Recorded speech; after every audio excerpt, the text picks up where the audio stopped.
Estamos en el Salmo 4. El título de la predicación del día de hoy es la parte 2 y es confianza que te hace dormir. Confianza que te hace dormir. Vamos a leer el Salmo 4. Yo sé que solamente la sesión pasada vimos 3 versículos, pero el día de hoy vamos a terminar. Pero para tenerlo fresco en nuestra memoria, vamos a leerlo todo. Dice el Salmo 4. Al músico principal, sobre Nehinot, Salmo de David. Respóndeme cuando clamo, oh Dios de mi justicia. Cuando estaba en angustia, tú me hiciste ensanchar. Ten misericordia de mí y oye mi oración. Hijos de los hombres, ¿hasta cuándo volveréis mi honra en infamia? ¿Amaréis la vanidad y buscaré la mentira? Sela. Sabed pues que Jehová ha escogido al piadoso para sí. Jehová oirá cuando yo a él clamare. Temblad y no pequéis. Meditad en vuestro corazón, estando en vuestra cama, y callad. Sela. Ofreced sacrificio de justicia y confiad en Jehová. Muchos son los que dicen, ¿quién nos mostrará el bien? Alza sobre nosotros, oh Jehová, la luz de tu rostro. Tú diste alegría a mi corazón, mayor que la de ellos cuando abundaba su grano y su mosto. En paz me acostaré y asimismo dormiré, porque solo tú, Jehová, me haces vivir confiado. Esta sí se la saben, ¿verdad? El verso 8, sí, de hecho hay una canción muy famosa que va más o menos con esa tonada. ¿Cuál es el propósito del día de hoy? ¿Qué vamos a ver? Bueno, lo mismo que la sesión pasada. Veremos que la verdadera confianza la tienen los piadosos. Les voy a decir rápidamente el bosquejo, aunque yo sé que muchos de ustedes ya lo tienen, si no están ahí los videos. 1. Levantando un clamor, verso 1 y 2. 1. Levantando un clamor, verso 1 y 2. Punto número 2 del bosquejo. Dios escucha a los piadosos, verso 3 al verso 5. Ahí nos quedamos. Dios escucha a los piadosos, verso 3 al verso 5. Y punto número 3 del bosquejo, confianza en el Dios que escucha, del verso 6 al verso 8. Confianza en el Dios que escucha. Esto lo vemos en el verso 6 al verso 8. Rápidamente, ¿qué vimos en el verso 1? En el verso 1 nosotros pudimos apreciar cómo David clamaba a Dios y pedía algo en este clamor, que le escuchara. Clamaba no es solamente una oración normal, sino es algo que sale desde lo más profundo de tu corazón. Quizás de angustia, quizá con dolor, quizá desesperadamente, algo que sale desde lo más profundo de tu ser. Dios, escúchame.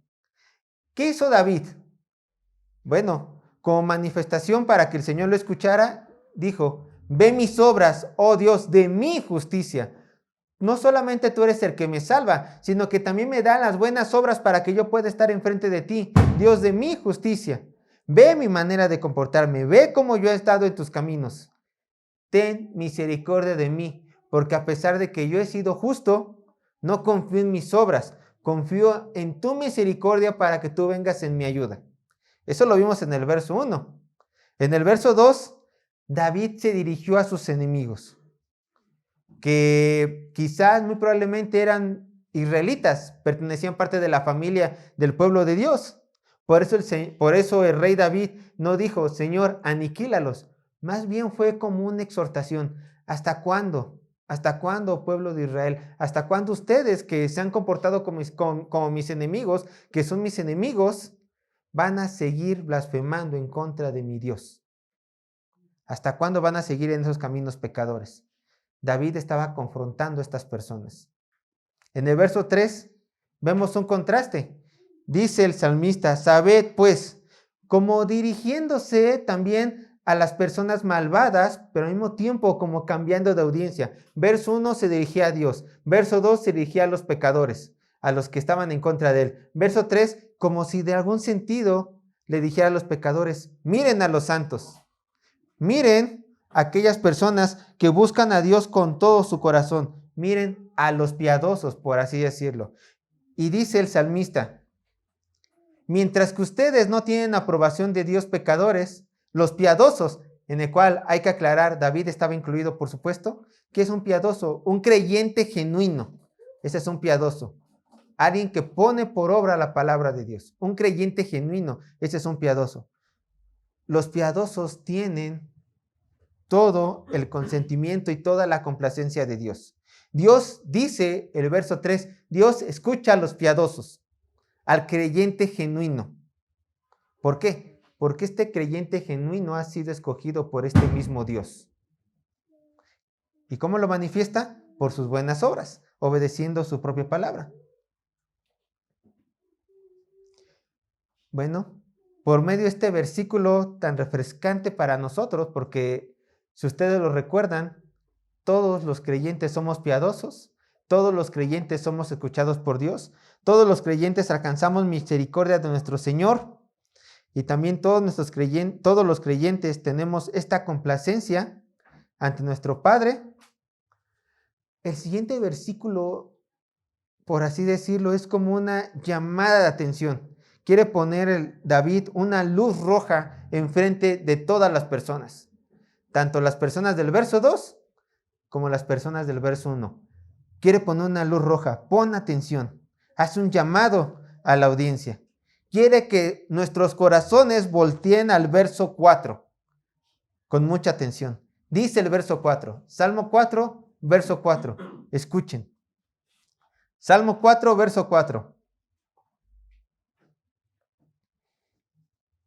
Dice así la palabra de Dios. Temblad y no pequéis. Meditad en vuestro corazón estando en vuestra cama y callad. Sela. David quiere que tú entiendas algo muy importante. Que cada vez que estés en la presencia de tu Dios, estás pisando tierra santa. Estás pisando tierra santa. Por eso dice David, tanto a pecadores como a piadosos, tiembla y no peques.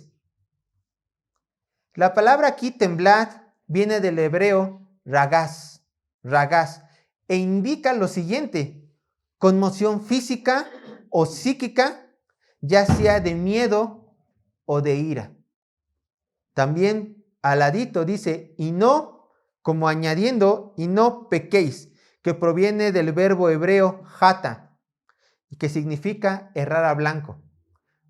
Prácticamente ese significado de pecar. Prácticamente Dios dice, da al blanco a mi voluntad, pero pecar, ¿qué es? Bueno, si la voluntad de Dios es acá, errar a blanco no es, ay, fallé por poco, no. Errar a blanco es tirar con una flecha al otro lado, hacer totalmente lo contrario de lo que Dios te está mandando. Esto es pecar, esto es jata, esto es lo que David se está dando a entender. Entonces, lo que David está tratando de provocar en su audiencia con sus palabras es que las personas que estén cantando este salmo se estremezcan y sientan temor de Dios, tanto así como para no pecar, para que no hierren a blanco, para que sigan la voluntad de Dios y no para que se alejen de la voluntad de Dios. Eso es lo que David estaba tratando de dar a entender con esas palabras. Y yo les voy a decir una cosa, hermanos. ¿Por qué es tan importante este versículo? ¿Por qué es tan importante esta meditación que David dice? Tiembla ante la presencia de Dios. Porque el temor a Jehová, hermanos, es la mejor medicina, es la medicina perfecta para que el hombre deje de pecar. Es la medicina perfecta para que el hombre deje de pecar. Porque si el hombre pecador entiende la gloria de Dios, entonces esto lo llevará a la actitud perfecta que provocará su santificación. Esto es lo que provoca el temor de Dios. Si este mundo, hermano, tan lleno de maldad, ha ido cada día más degenerándose, solamente ha sido porque la humanidad ha olvidado que el Señor Dios al cual nosotros servimos es un Dios santo, justo y que aborrece el pecado.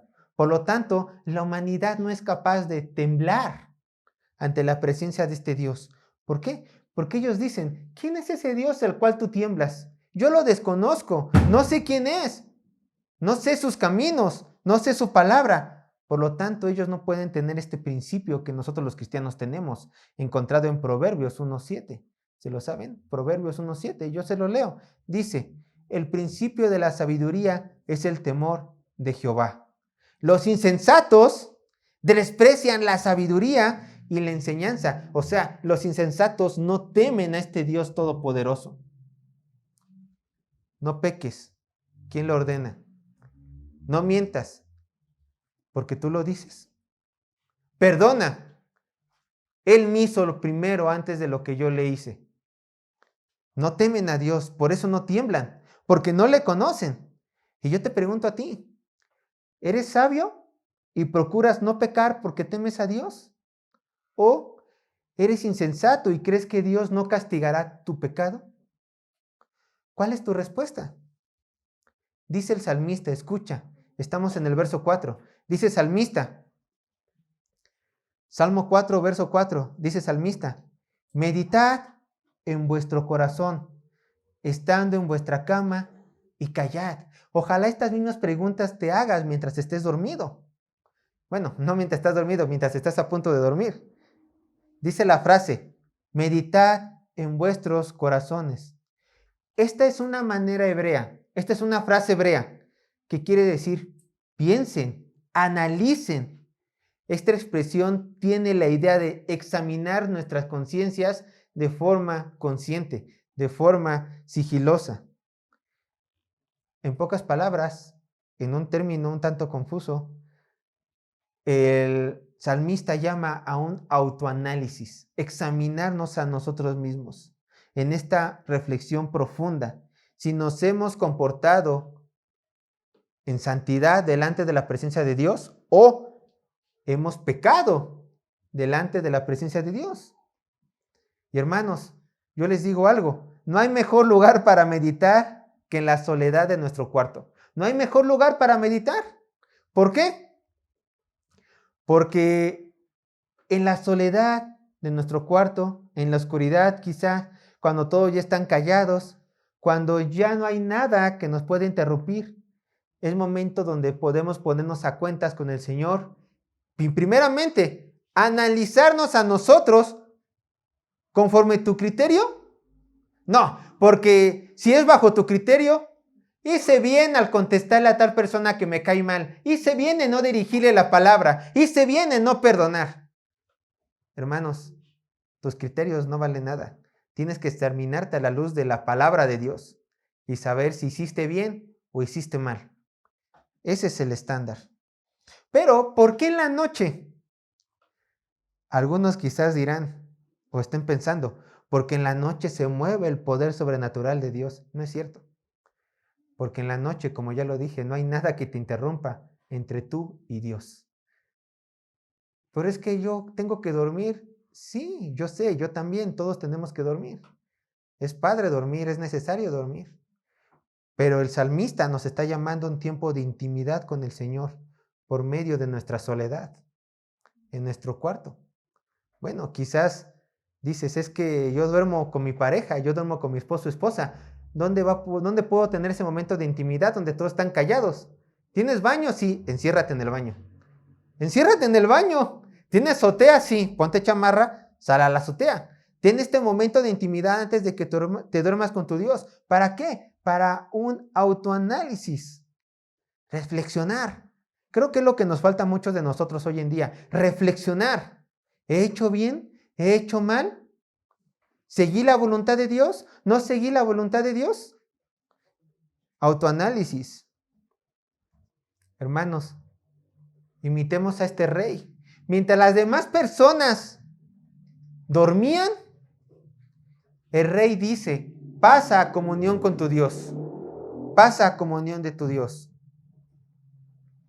Y en esa intimidad, hermanos, en esa soledad, donde solamente estás tú y el Creador, donde nada los puede interrumpir, donde prácticamente estás viendo a cara a tu Dios, puedes preguntarte esto. ¿Caminé en integridad el día de hoy? ¿Honré a mis padres cuando los tuve enfrente? ¿Amé a mi enemigo como Cristo me ordenó? Quizá ofendí a alguien con la mirada. ¿Amerita que pida perdón a un hermano o a un inconverso por una actitud que hice? Viví este día tratando de honrar a Dios con todo mi ser. Por supuesto que estas y muchas otras preguntas pueden salir de la soledad de tu cama, de la soledad de tu cuarto, en la oscuridad, por supuesto. Si realmente existe el temor de Dios en tu corazón, Entonces reflexionarás tu día y dirás, he pecado contra ti, Señor. Haré lo necesario para cambiar mi actitud. Eso es lo que harás. Y además también si has pecado, tú podrás ir a los pies de tu Señor para alcanzar misericordia, para alcanzar esta misericordia tan gloriosa. Hermano, yo te pregunto, ¿qué esperas para correr a los brazos de tu Dios y recibir el perdón de tus pecados? ¿Qué esperas para arreglar la ofensa que provocaste con X o Y persona? No pierdas el tiempo. Si es que hayas ofendido a alguien, por supuesto. La razón que te debe de impulsar, hermanos, a esta autorreflexión y a este actuar en santidad, a este arrepentimiento de pecados, si es que has pecado en algún área, que yo sé que has pecado en un área, debe de ser la santificación y el darle honra a Dios. Pero esto solamente se lo podrás hacer a tu Señor si puedes vivir en temor a Él, en su presencia. Hermanos, ¿aún te falta motivación para temblar ante tu Dios? Bueno, ¿qué dice el texto? El verso 4 termina con un ¿qué? Con un Sela. Y ya vimos que el Sela es motivo de reflexión. Bueno, yo te voy a dar unas razones por las cuales tú tienes que temer a tu Dios. Por ejemplo, ¿has meditado en la oscuridad de tu cuarto que al Dios que sirves es el dueño del cielo y de la tierra? Hay que temer. Dice Deuteronomio 10:14. Ve allí. Deuteronomio 10:14.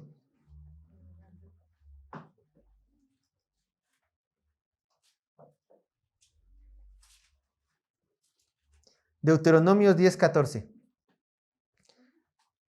Deuteronomio 10:14. Dice así la palabra de Dios.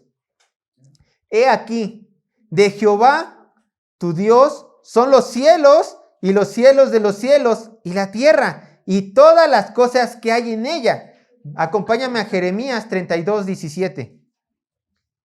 Otro motivo para temblar se encuentra en Jeremías 32:17. Dios es creador de este mundo. Jeremías 32:17.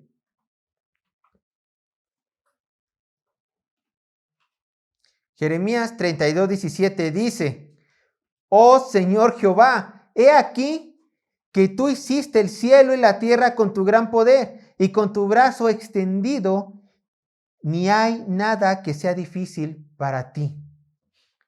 Otra razón más, Apocalipsis 20, verso 10 y verso 14.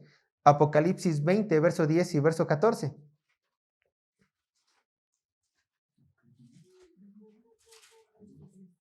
Apocalipsis 20, verso 10 y verso 14.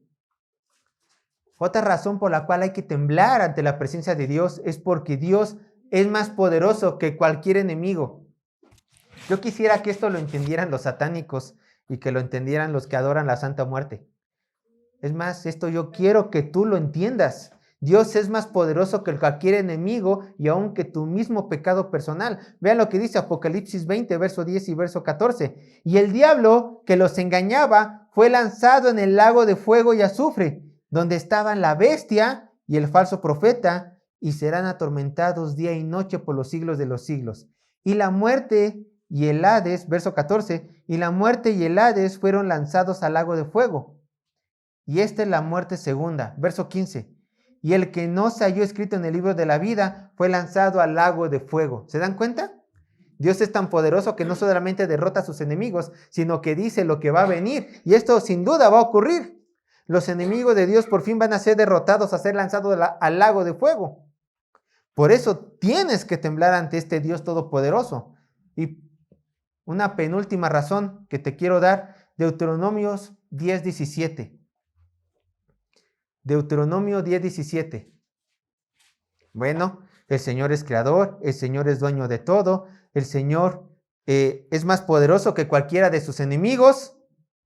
Pero ¿saben cómo Dios se describe a sí mismo en su palabra? Dios temible. Dios temible. Vean lo que dice Deuteronomio 10:17. Porque Jehová vuestro Dios es Dios de dioses y Señor de señores. Dios grande, poderoso y temible, que no hace acepción de persona. ¿Sabes por qué a ti te tiene que preocupar que este Dios al cual tú adoras es temible? ¿Sabes por qué te tiene que dar temor cada vez que vayas a la presencia de tu Dios? Ya sea en oración o caminando en tu día a día. Porque este Dios, hermanos, escucha, por eso tienes que tener miedo. Este Dios es un Dios de amor y es un Dios santo. ¿Por qué tengo que temerle yo a un Dios de amor? Porque tú eres pecador y tú aborreces por naturaleza todo lo que Dios ama. Por lo tanto, Él se convertirá en tu vida un Dios temible, porque tú tratarás de pelear contra Él y Él te vencerá. Claro, si no eres un hombre piadoso, si no eres un verdadero creyente, pero aún así, tu naturaleza pecadora ahí está, a pesar de que eres salvo por gracia. Tú eres lo que eres solamente porque el Señor ha tenido misericordia de ti. Por eso mismo tienes que caminar en temor ante tu Dios. Pero he sido adoptado, claro, pero no olvides tu lugar y no olvides al Dios que sirve. Si todas las estrellas se doblan ante su majestad, ¿quién eres tú para decir, yo no quiero hacer esto, Dios? Yo no quiero hacer tu voluntad. Me rehúso a hacer X o Y mandato que está en tu Biblia. No eres nadie. Por eso tienes que temer. Porque este Dios un día pedirá cuenta de todo lo que hayas hecho y todo lo que hayas dicho. Y dirá, ¿dónde está tu fuerza? Y tú simplemente vas a contestar como Job. De las cosas que no entendía hablaba, mas me conviene ahorita quedarme callado. Eso es lo que harás. Quiero que noten algo, hermanos. Aquí el Señor, por medio de su palabra, por medio del salmista, nos está diciendo, teme. Nos está diciendo también que no pequemos. El principio de la sabiduría es el temor a Jehová. Entonces, si temes a Jehová, eso hará que tú te alejes de tu pecado, sea cual sea. Tú ponle nombre, sea cual sea el pecado. Si tú temes a Jehová, te alejas de tu pecado. Pero esto se logra con una reflexión interna en nuestra intimidad, ¿cierto? Pasando tiempo con nuestro Dios. Pero el verso 5 es algo interesante. Vamos a leerlo. Vean lo que dice Salmo 4, verso 5. Salmo 4, verso 5. De hecho está muy corto. Vean lo que dice Salmo 4, verso 5. Ofreced sacrificios de justicia y confiad en Jehová. A simple vista parece que este verso 5 está un tanto desfasado del verso 4. ¿Por qué rápidamente el salmista dice, ofreced sacrificio de justicia y confiad en Jehová? Bueno, al parecer, cuando el salmista dice, en algún sentido, teme a Dios, no peca, y medita si has pecado en contra de tu Dios y arrepiéntete, que es la idea del verso anterior, del verso 4, da la idea que como si las personas por medio de esta meditación dijeran, los piadosos, por supuesto, Dios, ¿he pecado? Sí, no he estado cumpliendo los mandamientos como tú querías, sino que desgraciadamente he estado viviendo mi vida como a mí me parecía. Señor, perdóname, temo a ti, temo a tu reprensión, temo a tu santidad, me arrepiento. Y es como si voltearan a ver a David y dijeran, David, ¿qué he de hacer? Ya me he arrepentido, ya pedí perdón a Dios, ¿qué he de hacer? ¿Qué he de hacer? Bueno, el verso 5 sería la respuesta a esa pregunta. ¿Qué he de hacer? Dice el verso 5, ya lo leímos. Ofreced sacrificios de justicia y confiad en Jehová. Ofreced sacrificios en justicia y confiad en Jehová. Yo quiero que ustedes recuerden algo. Este salmo no fue escrito para ti, en primera instancia. ¿A quién fue escrito? A israelitas, en un momento determinado, a una audiencia determinada, en un contexto histórico y cultural preciso, determinado. Bueno, en aquel entonces, en tiempos en el cual David estaba escribiendo este salmo, los israelitas tenían una costumbre, mandada por Dios, por supuesto, encontrada en el Pentateuco, la cual era sacrificar animales, hacer ofrendas de sacrificio para el perdón y purificación de pecados. A esto se está refiriendo a una primera instancia David. Bueno, ¿ya reflexionaste, israelita? ¿Ya te cayó el 20 que estás pecando? ¿Ya entraste en sí? ¿Ya temiste a tu Dios a causa de tu pecado? Ofrece un sacrificio pidiendo perdón. Límpiate y confía en tu Señor. Pero bueno, ¿cómo lo aplicamos al día de hoy a nosotros?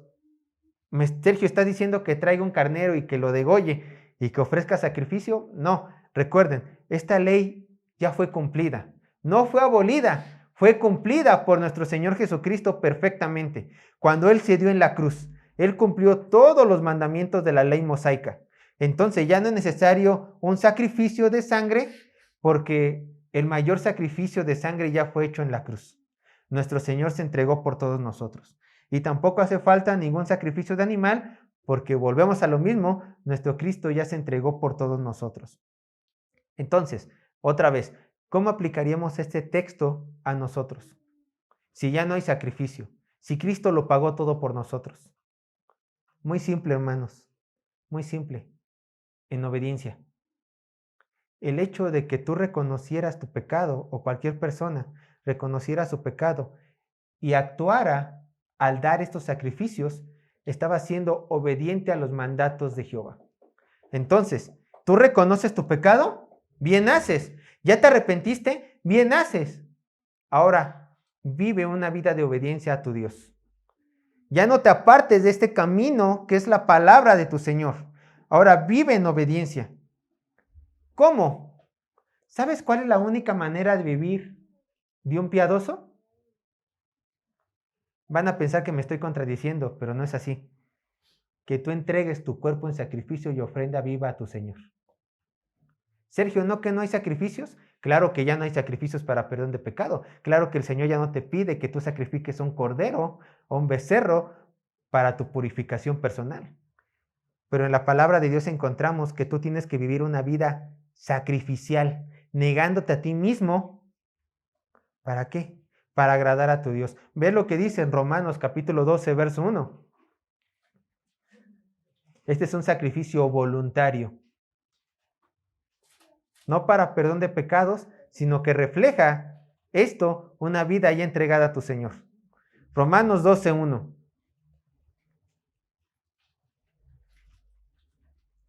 Romanos 12, 1.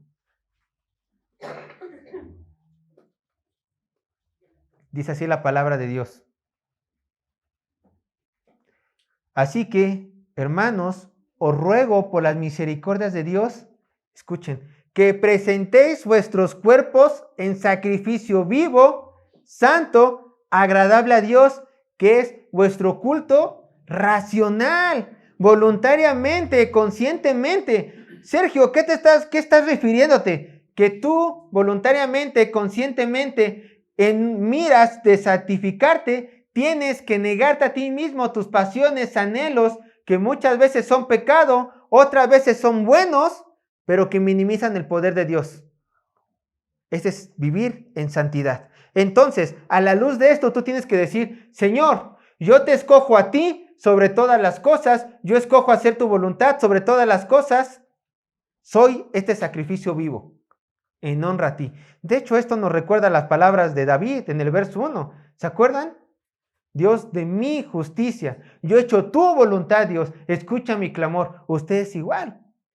En el momento que se vuelven sacrificios vivos, negándose ustedes mismos, quizás a sus anhelos, quizás a sus deseos, siempre a su orgullo, puedes decir esto: Dios de mi justicia, escucha mi clamor, porque he sido sacrificio vivo a ti.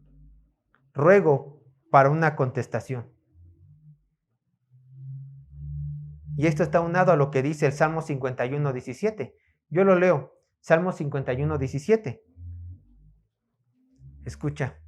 Los sacrificios de Dios son el espíritu quebrantado, al corazón contrito y humillado, no desprecias tú, oh Dios. Una vez más, una vida piadosa, una vida entregada a la palabra, una vida sacrificial, poniendo de antemano la voluntad de Dios antes que su orgullo, que sus deseos, que sus pasiones.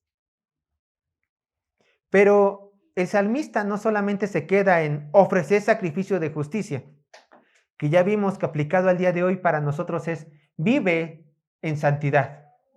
sino también pone algo muy interesante. Dice, Salmo 4, verso 5. Dice así completo, Salmo 4, verso 5. Ofreced sacrificio de justicia. Bien. Continúa diciendo, y añadiendo, confiad en Jehová. Y confiar en Jehová. Hermanos, esto está escrito de forma de mandamiento. No es una orden. Y confía tú en Jehová. ¿Por qué dirá esto el salmista? Después de la obediencia, después de ofrecerse sacrificios, o sea, uno entregándose. Hermanos, ¿tú piensas que el camino del cristianismo es un camino fácil? ¿Tú piensas que siempre va a ser fácil tú darte en sacrificio vivo para hacer la voluntad de tu Dios? Claro que no. Para poder caminar esta senda de santidad y de justicia, primeramente, y aunado a una vida de santidad, tú tienes que aprender a confiar en tu Dios. Hermanos, se los voy a decir de esta manera. El camino del cristiano no es un camino para cobardes. Los cobardes jamás van a poder caminar el camino del cristiano. Mucho menos para personas que quieren pasar al reino de los cielos cargado de cosas, de malos sentimientos, de posesiones, de autogloria. Jamás, tampoco. El camino de Dios, los caminos de Dios son para gente valiente, dispuesta a negarse a sí mismas y dispuestas a dejar todo para seguir a su Dios. Permítame, por favor.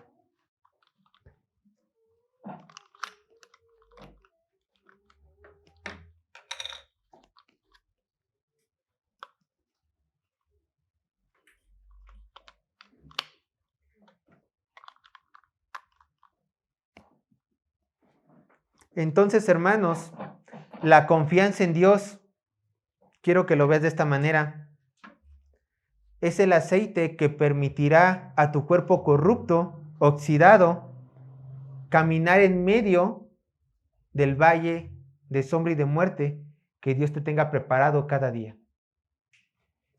Porque sin esta confianza simplemente tú no vas a poder dar ni siquiera un paso enfrente. Necesitas confiar en tu Dios. Y si tú no aprendes a confiar en tu Dios, ¿qué crees que va a pasar? ¿Qué crees que va a pasar en tu vida? Bueno, te verás afectado por cualquier problema, por cualquier prueba. Escucha, y en menos tiempo de lo que Pedro se tardó en negar en su Señor Jesucristo, tú, que no has aprendido a confiar en tu Dios, te verás en la misma situación que Pedro, blasfemarás en contra de tu Dios y te apartarás del camino que es Cristo. Así te lo digo, si no aprendes a confiar en tu Dios. Por eso el salmista diría, confía. Y lo escribió como orden, confía, porque si no, no vas a poder seguir el camino, no vas a poder. Y así dejamos a un lado el verso 5, hermanos, y pasamos a los últimos 3 versículos de esta predicación. Vamos a leer el verso 6 y el verso 7 del Salmo 4. Vean lo que dice. Salmo 4, verso 6 y verso 7. Dice así la palabra de Dios. Muchos son los que dicen, ¿quién nos mostrará el bien? Alza sobre nosotros, oh Jehová, la luz de tu rostro. Tú diste alegría a mi corazón, mayor que la de ellos cuando abundaba su grano y su mosto. Vamos a irlo desglosando. Primeramente, vean lo que dice el verso 6. Muchos son los que dicen, ¿quién nos mostrará el bien? Aquí yo quiero que noten algo, hermanos, con esta frase. David está desnudando el corazón del pecador. Lo va a desnudar. ¿Por qué? Porque nos va a presentar el más profundo deseo del corazón que está lejos de Dios.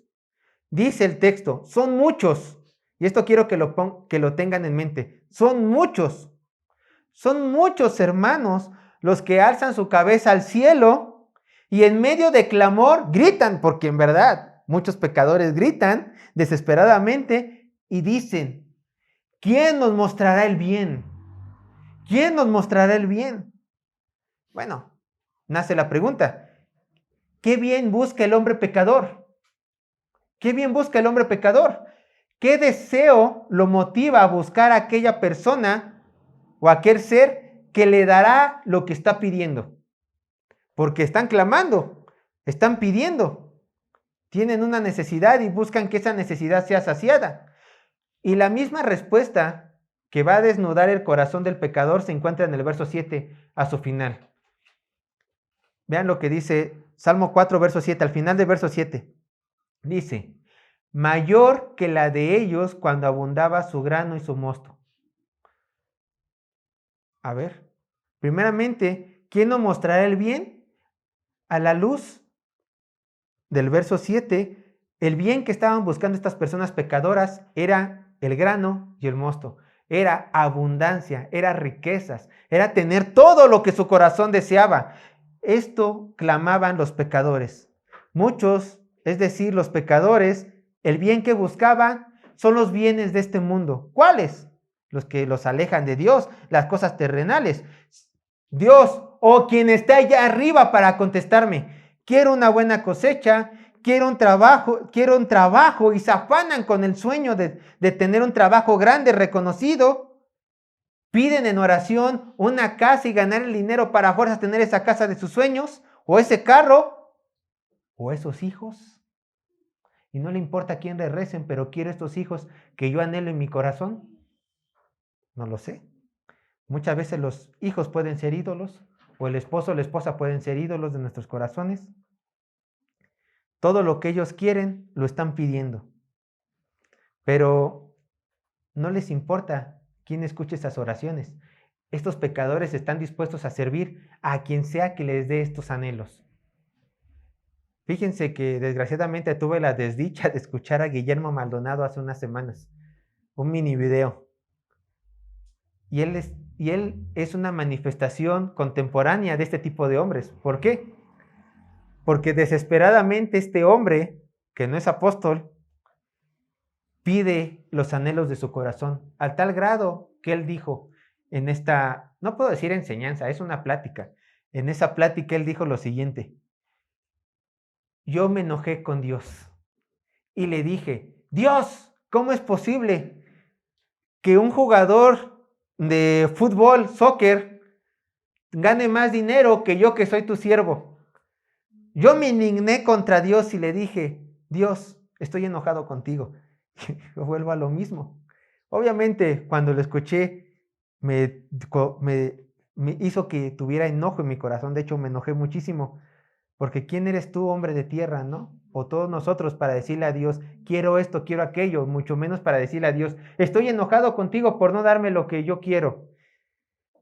Pero déjame decirte que este hombre, en el primer momento que Satanás, y no dudo que ya se lo haya hecho, le ponga lo que quiere enfrente, va a canjear a este Dios que aparentemente le sirve por hacer la voluntad del mismo diablo. Esto es lo que va a hacer este hombre. Y desgraciadamente lo que muchos de los que se hacen llamar cristianos han estado haciendo. Claman, claman, claman por esa bendición que tanto quieren. Una vez se las da a Dios esta bendición. ¿Y qué hacen? Ya me serviste, Señor. En el closet hasta que me acuerde de ti. Diablo, ¿quieres que me arrodille ante ti si tú me vas a dar un peso más? Dime hora y lugar por ese peso más. Es la realidad.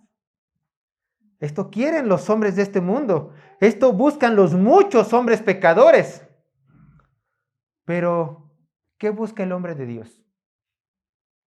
¿Cuál es la petición en oración del hombre de Dios? Verso 6. Salmo 4 Salmo 4, verso 6 y verso 7. Mientras que los hombres de este mundo están buscando riquezas, fama, anhelos, su familia ideal, el carro de sus sueños, la carrera perfecta, su estatus, su orgullo, el salmista pide esto. Recuerden, no es cualquier salmista, es el hombre conforme al corazón de Dios. Dice así, esto pide, alza sobre nosotros, oh Jehová, la luz de tu rostro. Tú diste alegría a mi corazón, mayor que la de ellos cuando abundaba su grano y su mosto. Este es el clamor. Este es el clamor de un hombre entregado a Dios. Pero quiero que noten algo. ¿Se acuerdan que anteriormente dice, y muchos? Ve lo que dice. Alza sobre nosotros. No dice, alza sobre también nosotros muchos. Los que buscan a Dios siempre van a ser, ¿qué? Pocos. Nosotros. Los muchos piden eso. Piden las cosas de este mundo. Pero nosotros, los piadosos, los creyentes, los que queremos hacer tu voluntad, los que tememos a ti, los que realmente queremos una relación íntima contigo, Señor. Muéstranos tu rostro para conocerte más en tus caminos, para seguir contigo. Muéstranos tu rostro, Señor. Vean lo que dice Salmo 8, versos 5 y 6. Perdón, Romanos 8. Romanos 8, versos 5 y 6.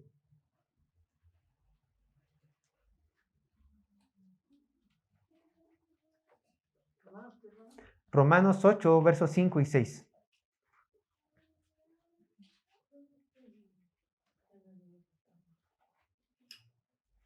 Dice así la palabra de Dios. Porque los que son de la carne piensan en las cosas de la carne. Detengámonos tantito allí, solamente. ¿Por qué buscan estas personas desesperadamente los tesoros de este mundo? Porque son de la carne, porque el Espíritu Santo no ha hecho nada en sus vidas. Y continúa diciendo el apóstol Pablo, pero los que son del Espíritu, o sea, nosotros los pocos, pero los que son del Espíritu, en las cosas del Espíritu piensan, se glorían en esto. Porque el ocuparse de la carne es muerte, pero el ocuparse del Espíritu es vida y paz. Por eso el salmista en el verso 7 del Salmo 4 dice, tú diste alegría a mi corazón, mayor que la de ellos cuando abundaban en sus muchos tesoros.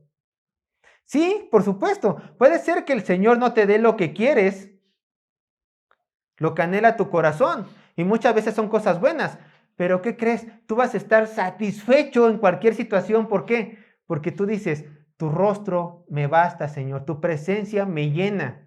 Por eso, aunque me quites todo lo que tengo, Señor, por medio de una prueba, yo puedo estar mucho más feliz en mi pobreza, en mi necesidad, en mi carencia, en mi prueba, más feliz que ellos que tienen todo en abundancia de este mundo.